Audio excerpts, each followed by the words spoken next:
ಈ ಮೊಟ್ಟೆ ಬಿಡುಗಡೆ ಏನಾಗ್ತಾ ಇರುತ್ತೆ, ಅದು ವಯಸ್ಸು ಜಾಸ್ತಿ ಆಗ್ತಾ ಇದ್ದಂಗೆನೆ ಕ್ವಾಲಿಟಿ ತುಂಬಾ ಕಮ್ಮಿ.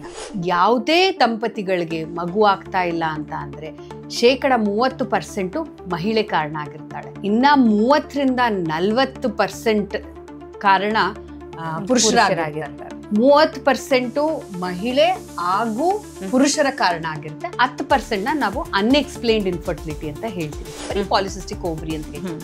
ಇದು ಕಾಯಿಲೆ ಅಂತ ಏನಿಲ್ಲ. ಒಂದು ಮೊಟ್ಟೆಯ ಸೈಜ್ ಸ್ವಲ್ಪ ದೊಡ್ಡದಾಗಿರುತ್ತೆ, ನಂಬರ್ ಆಫ್ ಫಾಲಿಕಲ್ಸ್ ಬದಲಾವಣೆ ಆಗಿರುತ್ತೆ, ಇವರಲ್ಲಿ ಹಾರ್ಮೋನ್ ವೇರಿಯೇಷನ್ಸ್ ಇರುತ್ತೆ. ಹಾರ್ಮೋನ್ ವೇರಿಯೇಷನ್ ಆಗೋದ್ರಿಂದ ಎಗ್ ರಿಲೀಸ್ ಕರೆಕ್ಟಾಗಿ ಆಗಲ್ಲ. ಎಗ್ ರಿಲೀಸ್ ಆಗಲಿಲ್ಲ ಅಂದರೆ ಪ್ರೊಜೆಸ್ಟ್ರಾನ್ ಹಾರ್ಮೋನ್ಸ್ ಇರಲ್ಲ. ಆಮೇಲೆ ಇದರಿಂದ ಪೀರಿಯಡ್ಸ್ ಇರ್ರೆಗ್ಯುಲಾರಿಟಿ ತುಂಬ ಆಗುತ್ತೆ. ಹಂಗಾಗಿ ಮೂಲ ಕಾರಣ ಪ್ರೆಗ್ನೆನ್ಸಿ ಆಗೋದಕ್ಕೆ ಸ್ವಲ್ಪ ತಡೆಗಟ್ಟುತ್ತೆ. ಈ ಫೈಬ್ರಾಯ್ಡ್ಸು ಮೂಲ ಕಾರಣ ಆಗಲಿಲ್ಲ ಅಂದ್ರೂ ಫೈಬ್ರಾಯ್ಡ್ಸ್ ಎಲ್ಲಿದೆ, ಎಷ್ಟಿದೆ, ಅದ್ರ ಸೈಜ್ ಹೆಂಗಿದೆ ಅನ್ನೋದ್ರ ಮೇಲೆ ವ್ಯತ್ಯಾಸ ಆಗುತ್ತೆ. ಫ್ಯಾನ್ಸಿ ಕ್ಲೋತ್ಸ್ ಎಲ್ಲ ಬಂದು ತುಂಬಾ ಟೈಟ್ ಅಂಡ್ ಗಾರ್ಮೆಂಟ್ಸ್ ಹಾಕೊಂಡು, ಮೊಬೈಲ್ ಯೂಸ್ ಮಾಡುವಾಗ ಪ್ಯಾಂಟ್ ಪಾಕೆಟ್ಸ್ ಅಲ್ಲಿ ಇಟ್ಕೊಂಡು, ಆಮೇಲೆ ವರ್ಕ್ ಫ್ರಮ್ ಹೋಮ್ ಇಂದ ಲ್ಯಾಪ್ಟಾಪ್, ಯಾವಾಗ್ಲೂ ಲ್ಯಾಪ್ಟಾಪ್ ಅಂತೀವಿ, ಅದನ್ನ ನಾವು ಟೇಬಲ್ ಅಲ್ಲಿ ಇಟ್ಕೊಂಡು ಉಪಯೋಗಿಸ್ಕೋಬೇಕು.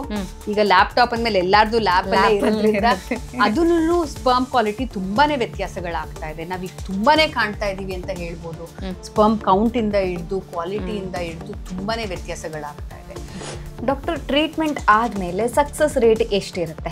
ಹೈಯೆಸ್ಟ್ IVF ಅಲ್ಲೇನೆ ಇರೋದು. ಯಾಕೆಂದ್ರೆ ನಾವಿಲ್ಲಿ ಎಗ್ನ ಹೊರ್ಗಡೆ ತಕ್ಕೊಂಡು ಅದನ್ನ ಒಂದು 10-15 ಪಟ್ಟು ಜಾಸ್ತಿ ಮಾಡಿ, ಸ್ಪರ್ಮ್ಸ್ನ ಜಾಸ್ತಿ ಮಾಡಿ, ಅದನ್ನ ನಾವು ಒಳ್ಳೆ ಕ್ವಾಲಿಟಿ ಸ್ಪರ್ಮ್ಸು, ಒಳ್ಳೆ ಕ್ವಾಲಿಟಿ ಎಗ್ಸ್ನ ತಗೊಂಡು ಫರ್ಟಿಲೈಸ್ ಮಾಡಿ ಭ್ರೂಣ ಡೆವಲಪ್ಮೆಂಟ್ ಹೆಂಗಾಗ್ತಾ ಇದೆ ಎಲ್ಲ ನೋಡ್ಕೋತೀವಿ. ಹಾಗಾಗಿ ಚೆನ್ನಾಗಿರೋ ಭ್ರೂಣ ಮಾತ್ರ ನಾವು ಒಳಗಡೆ. ಇದರಲ್ಲಿ ನಮಗೆ ಎಲ್ಲ ಚೆನ್ನಾಗಿರೋದನ್ನ ಆಗ್ತಾ ಇರೋದ್ರಿಂದ ಹೊರ್ಗಡೆ ಭ್ರೂಣನ ಡೆವಲಪ್ ಮಾಡ್ತಾ ಇರೋದ್ರಿಂದ ಲ್ಯಾಬಲ್ಲಿ ನಮಗೆ ಗೊತ್ತಾಗೋಗುತ್ತೆ. ಹಂಗಾಗಿ ಅದರಲ್ಲಿ ಸಕ್ಸಸ್ ರೇಟ್ ಜಾಸ್ತಿ, 60-70% ಅಂತ ಹೇಳ್ತೀವಿ. ಒಂದು ಹೆಣ್ಮಗು ಒಳಗಡೆ ಫಾರ್ಮ್ ಆದಾಗ್ಲೇನೆ ಅದು ಹೆಣ್ಮಗು ಆಗಿತ್ತು ಅಂತ ಅಂದ್ರೆ 5ನೇ ತಿಂಗಳಲ್ಲಿ ಒಂದು 6-7 ಮಿಲಿಯನ್ ಎಗ್ಸ್ ಇರುತ್ತೆ. ಆ ಮಗು 5ನೇ ತಿಂಗಳಿಂದ ಡೆಲಿವರಿ ಆಗೋ ಟೈಮ್ ಅಂದ್ರೆ 9 ತಿಂಗಳು ಗರ್ಭಿಣಿ, ನಾನು ಹೇಳ್ತಾ ಇರೋದು ಹೊಟ್ಟೆ ಒಳಗಡೆ, ತಾಯಿಯ ಹೊಟ್ಟೆ ಒಳಗೆ ಗರ್ಭಕೋಶದಲ್ಲಿ ಇರುವಾಗ್ಲೇನೇನೆ 5-9 ತಿಂಗಳು ತುಂಬಿ ಆ ಮಗು ಹೊರಗಡೆ ಬರೋ ಟೈಮ್ ಅಷ್ಟರಲ್ಲಿ 6-7 ಮಿಲಿಯನ್, 1-2 ಮಿಲಿಯನ್ ಎಗ್ ಕಮ್ಮಿ ಆಗೋಗುತ್ತೆ. ಹಂಗಾಗಿ ಆ ಕ್ಷೀಣತೆ ತುಂಬಾ ಬೇಗ ಆಗ್ತಾ ಇರುತ್ತೆ. ಅಟ್ರೇಸಿಯಾ ಅಂತ ಹೇಳ್ತೀವಿ, ಕ್ವಾಲಿಟಿ ತುಂಬಾ ಬೇಗ ಕುಂದುತ್ತಾ ಇರುತ್ತೆ. ಈ ಮಗು ಹುಟ್ಟಾಗಿಂದ ಪೀರಿಯಡ್ಸ್ ಶುರು ಆಗೋದಕ್ಕೆ ಆ ಮಗುಗೆ ಒಂದು 12-13 ವರ್ಷ ಆಗಿರ್ಬೋದು. ಅಷ್ಟರಲ್ಲಿ 1-2 ಮಿಲಿಯನ್ ಇರೋದು 30,000-40,000 ಸಾವಿರಕ್ಕೆ ಇಳಿಯುತ್ತೆ. ಓಕೆ, ಅಷ್ಟು ಕಮ್ಮಿ ಆಗುತ್ತೆ. ಈ 30,000-40,000 ಸಾವಿರದಲ್ಲಿ ಕೇವಲ 300-400 ಎಗ್ ಮಾತ್ರ ಬಿಡುಗಡೆ ಆಗೋದು ಅವಳು 40-45 ವರ್ಷ. ಡಾಕ್ಟರ್, ಹಾಗಿದ್ರೆ ಜೆನೆಟಿಕ್ ಫ್ಯಾಕ್ಟರ್ ಏನಾದರೂ ಇನ್ಫರ್ಟಿಲಿಟಿಗೆ ಮ್ಯಾಟರ್ ಆಗುತ್ತಾ? ಖಂಡಿತ ಆಗುತ್ತೆ.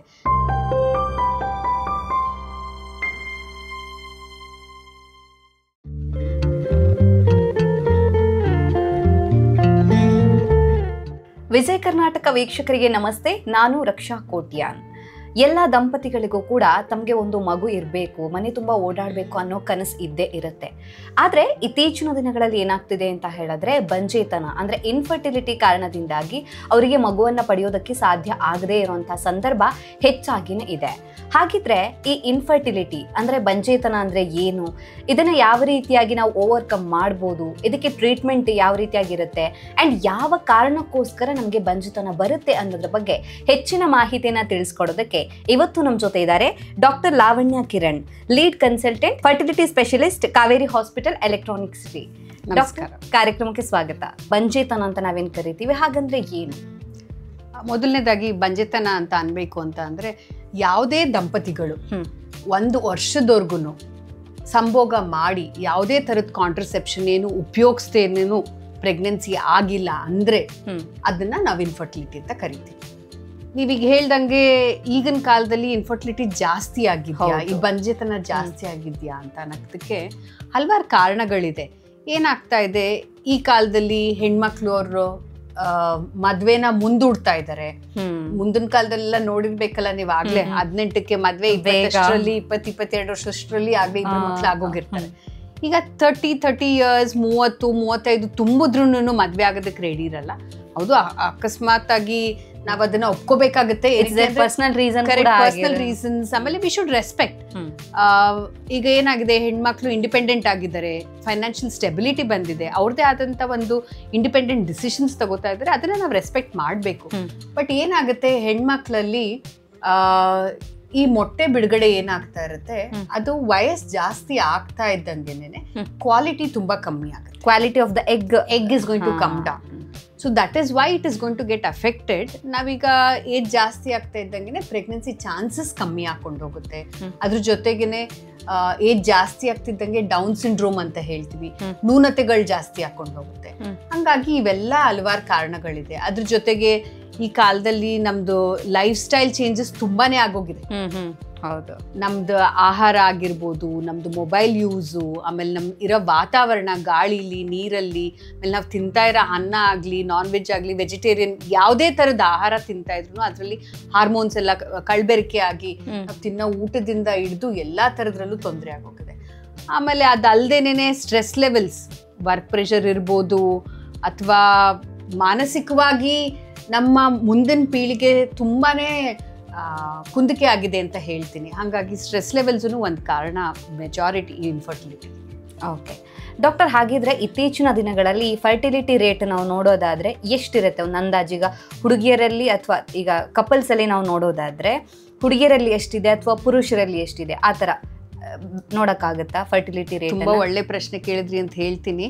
ಈಗ ಹಿಂದಿನ ಕಾಲದಲ್ಲಿ ಒಂದು ಮನೇಲಿ ಮಗು ಇಲ್ಲ ಅಥವಾ ಪ್ರೆಗ್ನೆನ್ಸಿ ಆಗ್ತಾ ಇಲ್ಲ ಅಂದ್ರೆ ಮೂಲ ಕಾರಣ ಹೆಣ್ಮಗು ಅಂತಾನೆ ಅನ್ಬಿಟ್ಟು ಎಷ್ಟು ದೌರ್ಜನ್ಯಗಳಾಗ್ತಾ ಇತ್ತಲ್ವಾ. ಆದ್ರೆ ನಾವು ಒಂದು ತಿಳ್ಕೋಬೇಕು, ಯಾವುದೇ ದಂಪತಿಗಳಿಗೆ ಮಗು ಆಗ್ತಾ ಇಲ್ಲ ಅಂತ ಅಂದ್ರೆ 30% ಮಹಿಳೆ ಕಾರಣ ಆಗಿರ್ತಾಳೆ. ಇನ್ನ 30-40% ಕಾರಣ ಪುರುಷರಾಗಿರ್ತಾರೆ.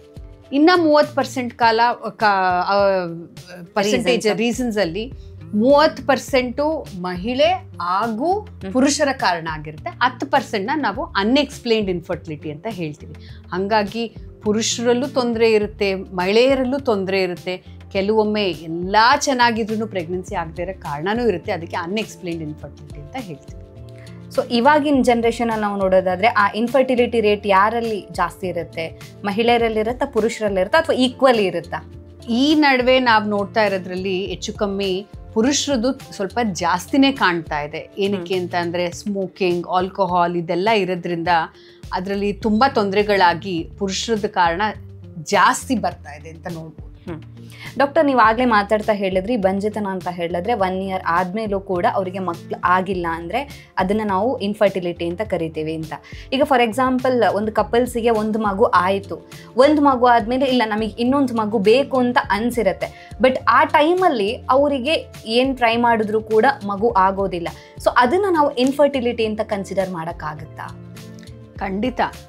ಇದರಲ್ಲೂ ನಾವು ಒಂದು ಯೋಚನೆ ಮಾಡಬೇಕು. ಈಗ 1 ವರ್ಷ ಅಂತ ನಾನು ಹೇಳಿದೆ, ನಿಮ್ಮ ವಯಸ್ಸು 30ಕ್ಕಿಂತ ಕಮ್ಮಿ ಇದ್ದರೆ 1 ವರ್ಷದವರೆಗೂ ನೀವು ಪ್ರಯತ್ನ ಮಾಡಿ ಆಮೇಲೆ ಡಾಕ್ಟ್ರನ್ನ ಕಾಣ್ಬೋದು. ಆದರೆ ನಿಮ್ಮ ವಯಸ್ಸು 35 ಅಥವಾ 35ಕ್ಕಿಂತ ಮೇಲ್ಪಟ್ಟಿದ್ರೆ ನೀವು 6 ತಿಂಗಳೊಳಗೆ ಪ್ರೆಗ್ನೆನ್ಸಿ ಆಗಿಲ್ಲ ಅಂದರೆ ನಿಮ್ಮ ಡಾಕ್ಟರ್ಸ್ನ ನೋಡಬೇಕಾಗುತ್ತೆ. 40 ಅಂದರೆ 1-2 ತಿಂಗಳಲ್ಲೇ ನೋಡೋದು ತುಂಬ ಅದ್ಭುತ ಅಂತ ಹೇಳ್ತೀನಿ ನಾನು.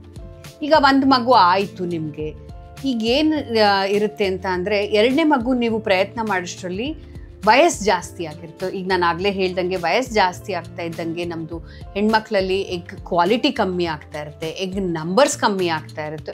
ಇದು ಒಂದು ಮೂಲ ಕಾರಣ. ಅದ್ರ ಜೊತೆಗೆ ವಯಸ್ಸು ಜಾಸ್ತಿ ಆಗ್ತಿದ್ದಂಗೆ ಮೆಡಿಕಲ್ ಅಸೋಸಿಯೇಟೆಡ್ ಡಿಸಾರ್ಡರ್ಸ್ ಬರ್ತಾ ಇರುತ್ತೆ. ಒಂದು ಥೈರಾಯ್ಡಿನ ತೊಂದರೆ ಆಗಿರ್ಬೋದು, ಶುಗರ್ ತೊಂದರೆ ಆಗಿರ್ಬೋದು, ಥೈರಾಯ್ಡ್ ತೊಂದರೆ ಆಗಿರ್ಬೋದು. ಇಂಥ ತೊಂದರೆಗಳು ಅದ್ರ ಜೊತೆಗೆ ಸೇರಿ ಪ್ರೆಗ್ನೆನ್ಸಿನ ಕುಂದುವರ್ಕ್ ಆಗುತ್ತೆ. ಅದ್ರ ಅಲ್ದೇನೆ ಮಹಿಳೆಯರಲ್ಲಿ ಫೈಬ್ರಾಯ್ಡ್ಸ್ ಇರ್ಬೋದು, ಅಥವಾ ಎಂಡೋಮೆಟ್ರಿಯಾಸಿಸ್ ಇರ್ಬೋದು, ಸಿಸ್ಟ್ ಫಾರ್ಮೇಷನ್ಸ್ ಇರ್ಬೋದು. ಅದೇ ರೀತಿಲಿ ಪುರುಷರಲ್ಲಿ ಏನಾಗ್ತಾ ಇರುತ್ತೆ, ವಯಸ್ಸು ಅಷ್ಟೊಂದು ಎಫೆಕ್ಟ್ ಇಲ್ಲದೆ ಹೋದ್ರೂ ಸ್ವಲ್ಪ ಅಷ್ಟೊಂದು ಇರಲ್ಲ. ಬಟ್ ಅದ್ರಲ್ಲೂ ಏಜ್ ಜಾಸ್ತಿ ಆಗ್ತಾ ಸ್ಪರ್ಮ್ ಕ್ವಾಲಿಟಿಗಳು ಕಮ್ಮಿ ಆಗ್ತಾ ಇರುತ್ತೆ. ಬಟ್ ಅಲ್ಲಿ ಲೈಫ್ ಸ್ಟೈಲ್ ಮಾಡಿಫಿಕೇಶನ್ ತುಂಬಾ ಇಂಪಾರ್ಟೆಂಟ್. ನಾನೀಗಾಗಲೇ ಹೇಳ್ದಂಗೆ ಸ್ಮೋಕಿಂಗ್, ಆಲ್ಕೋಹಾಲ್ ಇದೆಲ್ಲ ಏನಾಗುತ್ತೆ, ಸ್ಪರ್ಮ್ ಕ್ವಾಲಿಟಿ, ಸ್ಪರ್ಮ್ ನಂಬರ್ಸ್ ತುಂಬ ಕಮ್ಮಿ ಆಗ್ತಾ ಇರುತ್ತೆ. ಸೊ ಇದೆಲ್ಲ ಮೂಲ ಕಾರಣಗಳಾಗುತ್ತೆ ಸೆಕೆಂಡ್ ಮಗುಗೆ ತೊಂದರೆ ಆಗೋದು. ಆಮೇಲೆ ಕೆಲವೊಮ್ಮೆ ಫಸ್ಟ್ ಪ್ರೆಗ್ನೆನ್ಸಿ ಏನಾದರೂ ಸಿಸೇರಿಯನ್ ಆಗಿದ್ರೆ ಅಡಿಷನ್ಸ್ ಆಗಿರ್ಬೋದು, ಅಥವಾ ಇನ್ಫೆಕ್ಷನ್ಸ್ ಏನಾದರೂ ಟ್ರೀಟ್ಮೆಂಟ್ ಆಗಿಲ್ಲ ಅಂದರೆ ಟ್ಯೂಬ್ಗೆ ತೊಂದರೆ ಆಗಿರ್ಬೋದು, ಟ್ಯೂಬ್ಗೆ ತೊಂದರೆ ಆದರೆ ಅಥವಾ ಯೂಟ್ರಸ್ ಇಂದ ಬೇರೆ ಥರದ್ದು ಏನಾದರೂ ಹಾನಿ ಆಗ್ತಾ ಇತ್ತು ಅಥವಾ ರಕ್ತಸ್ರಾವ ಜಾಸ್ತಿ ಆಯಿತು, ಇರೆಗ್ಯುಲರ್ ಪೀರಿಯಡ್ಸ್, ಇದೆಲ್ಲ ಸೆಕೆಂಡ್ ಮಗು ಆಗೋದಕ್ಕೆ ಒಂದೊಂದ್ಸಲಿ ತೊಂದರೆ ಆಗುತ್ತೆ. ಡಾಕ್ಟರ್, ಹಾಗಿದ್ರೆ ಜೆನೆಟಿಕ್ ಫ್ಯಾಕ್ಟರ್ ಏನಾದರೂ ಈ ಇನ್ಫರ್ಟಿಲಿಟಿಗೆ ಮ್ಯಾಟರ್ ಆಗುತ್ತಾ? ಖಂಡಿತ ಆಗುತ್ತೆ. ಜೆನೆಟಿಕ್ ಫ್ಯಾಕ್ಟರು ಒಂದೊಂದ್ಸಲಿ ಡೈರೆಕ್ಟ್ ಜೀನ್ ಆದರೂ ಇರ್ಬೋದು. ಅದರಲ್ಲಿ ಏನಾಗುತ್ತೆ, ಈಗ ಬಂಜೆತನ ಒಂದೇ ಅಲ್ಲ, ಅಬಾರ್ಷನ್ಸ್ ಆಗೋ ಚಾನ್ಸಸ್ ಇರುತ್ತೆ, ಜೀನ್ ಮ್ಯೂಟೇಷನ್ಸ್ ಆಗುತ್ತೆ. ಆವಾಗ ಏನಾಗುತ್ತೆ, ನಾನು ಈಗಾಗಲೇ ಹೇಳ್ದಂಗೆ ಅಬಾರ್ಷನ್ಸ್ ತುಂಬ ಕಾರಣ, ನ್ಯೂನತೆ ಆಗಿ ಉಡೋಂಥ ಮಗುಗಳಿರುತ್ತೆ. ಇದಕ್ಕೂ ಕೆಲವಾರು ಟೆಸ್ಟ್ಗಳಿದೆ. ನಾವು ಇಮ್ಯೂನ್ ಪ್ರೊಫೈಲಿಂಗ್ ಅಂತ ಮಾಡ್ತೀವಿ, ಏನಕ್ಕೆ ಪದೇ ಪದೇ ಅಬಾರ್ಷನ್ಸ್ಗಳಾಗ್ತಾ ಇದೆ ಅಥವಾ ಏನಕ್ಕೆ ಪ್ರೆಗ್ನೆನ್ಸಿ ಆಗ್ತಾ ಇಲ್ಲ ಅಂತ. ನಾವೀಗ IVF ಟೆಸ್ಟ್ ಟ್ಯೂಬ್ ಬೇಬೀಸ್ ಎಲ್ಲ ಮಾಡ್ತಾ ಇರ್ತೀವಿ. ಕೆಲವೊಮ್ಮೆ ರಿಕರೆಂಟ್ ಅಬಾರ್ಷನ್ಸ್ ಆಗ್ತಿರುವಾಗ, ಇಂಪ್ಲಾಂಟೇಷನ್ಸ್ ಫೇಲ್ಯೂರ್ ಇರುವಾಗ, ಇಮ್ಯುನೊಲಾಜಿಕಲ್ ಪ್ರಾಬ್ಲಮ್ಸ್ ಇರುವಾಗ ನಾವು IVF ಮಾಡ್ತೀವಿ. ಅದರಲ್ಲಿ ನಾವು ಭ್ರೂಣನ ಏನು ಮಾಡಿರ್ತೀವಿ ಲ್ಯಾಬಲ್ಲಿ ಅದನ್ನು ನಾವು ಟೆಸ್ಟಿಂಗ್ ಕಳಿಸ್ಬೋದು. PGTA ಟೆಸ್ಟಿಂಗ್ ಅಂತ ಹೇಳ್ತೀವಿ.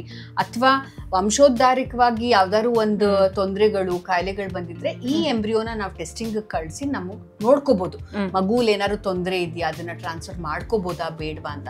ಹಾಗಾಗಿ ಟೆಕ್ನಾಲಜಿ ತುಂಬಾನೇ ಮುಂದುವರೆದಿದೆ ಅಂತ ಹೇಳ್ಬೋದು.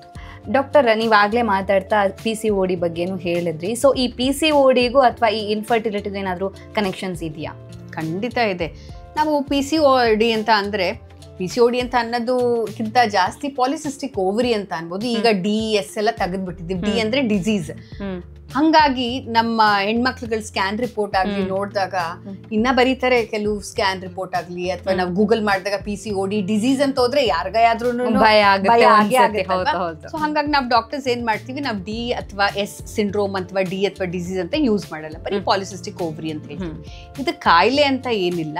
ಒಂದು ಮೊಟ್ಟೆಯ ಸೈಜ್ ಸ್ವಲ್ಪ ದೊಡ್ಡದಾಗಿರುತ್ತೆ, ನಂಬರ್ ಆಫ್ ಫಾಲಿಕಲ್ಸ್ ಬದಲಾವಣೆ ಆಗಿರುತ್ತೆ, ಇವರಲ್ಲಿ ಹಾರ್ಮೋನ್ ವೇರಿಯೇಷನ್ಸ್ ಇರುತ್ತೆ. ಹಾರ್ಮೋನ್ ವೇರಿಯೇಷನ್ ಆಗೋದ್ರಿಂದ ಎಗ್ ರಿಲೀಸ್ ಕರೆಕ್ಟಾಗಿ ಆಗಲ್ಲ. ಎಗ್ ರಿಲೀಸ್ ಆಗಲಿಲ್ಲ ಅಂದರೆ ಪ್ರೊಜೆಸ್ಟ್ರಾನ್ ಹಾರ್ಮೋನ್ಸ್ ಇರಲ್ಲ. ಆಮೇಲೆ ಇದರಿಂದ ಪೀರಿಯಡ್ಸ್ ಇರ್ರೆಗ್ಯುಲಾರಿಟಿ ತುಂಬ ಆಗುತ್ತೆ. ಹಾಗಾಗಿ ಮೂಲ ಕಾರಣ ಪ್ರೆಗ್ನೆನ್ಸಿ ಆಗೋದಕ್ಕೆ ಸ್ವಲ್ಪ ತಡೆಗಟ್ಟುತ್ತೆ ಅಂತ ಅಂದ್ಬಿಟ್ಟು ಎಲ್ಲ ಪಾಲಿಸಿಸ್ಟಿಕ್ ಓವರಿಗೂ ಬಂಜೆತನ ಬರಲ್ಲ. ಒಂದು 30% ಆಗಿರೋ ಪಾಲಿಸಿಸ್ಟಿಕ್ ಓವರಿ ಅವ್ರಿಗೆ ಬಂಜೆತನ ಇರೋ ಸಾಧ್ಯತೆಗಳಿರುತ್ತೆ. ಹಾಗಾಗಿ ನಿಮ್ಮ ಪೀರಿಯಡ್ಸ್ ತುಂಬ ಇರೆಗ್ಯುಲರ್ ಇದ್ದು ಅಥವಾ ಬೊಜ್ಜುತನ ಜಾಸ್ತಿ ಆಯಿತು, ಇಂಥವರೆಲ್ಲ ಡಾಕ್ಟರ್ನ ಬೇಗ ಕಾಣಬೇಕು. PCOದಲ್ಲಿ ಲೀನ್ PCO ಅಂತಾನು ಹೇಳ್ತೀವಿ. ಕೆಲವರು ತುಂಬ ಸಣ್ಣ ಇರ್ತಾರೆ, ಅವ್ರಿಗೂ PCO ಇರೋ ಸಾಧ್ಯತೆಗಳಿರುತ್ತೆ. ಬಟ್ ಪೀರಿಯಡ್ಸ್ ರೆಗ್ಯುಲಾರಿಟಿ ಇದೆಯಾ ಏನು ಅಂತೆಲ್ಲ ನೋಡ್ಕೊಂಡು ಕಂಡ್ರೆ ಖಂಡಿತ ಪ್ರೆಗ್ನೆನ್ಸಿ ಆಗೋದಕ್ಕೆ ತೊಂದರೆ ಏನು.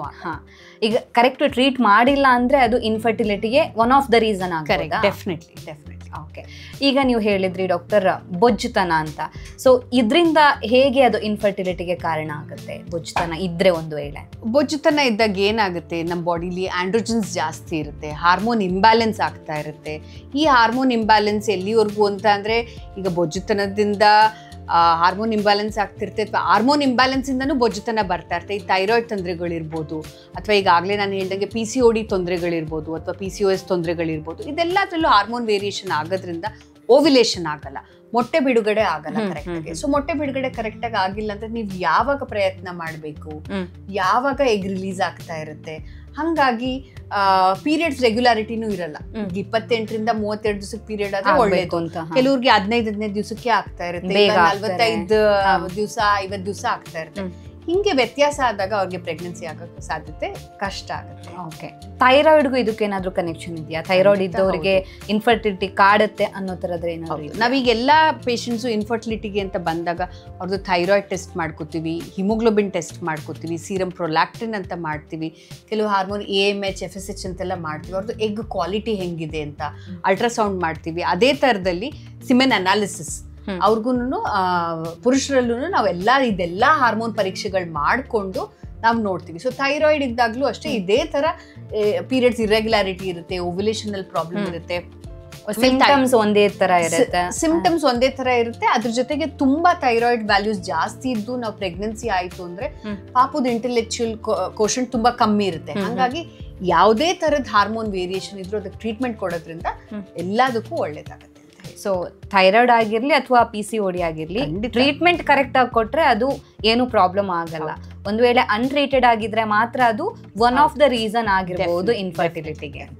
ಡಾಕ್ಟರ್, ಫೈಬ್ರಾಯ್ಡ್ಸ್ ಇದೆ ಅಂದಾಗ ತುಂಬಾ ಜನರಿಗೆ ಭಯ ಇರುತ್ತೆ. ಒಂದ್ ಕಡೆ ಫೈಬ್ರಾಯ್ಡ್ಸ್ ಇದೆ ಅನ್ನೋದು, ಇನ್ನೊಂದ್ ಕಡೆ ಅವ್ರಿಗೆ ಮಗು ಆಗಿರ್ಲಿಲ್ಲ ಅಂದ್ರೆ ಸೊ ಫೈಬ್ರಾಯ್ಡ್ಸ್ ಇಂದಾನೇ ನಮ್ಗೆ ಇನ್ಫರ್ಟಿಲಿಟಿ ಕಾಡ್ತಾ ಇದೆಯಾ ಅನ್ನೋದು. ಈ ಫೈಬ್ರಾಯ್ಡ್ಸ್ ಹಾಗೇನೆ ಇನ್ಫರ್ಟಿಲಿಟಿಗೆ ಏನಾದ್ರೂ ಕನೆಕ್ಷನ್ ಇದೆಯಾ? ಖಂಡಿತ ಇದೆ.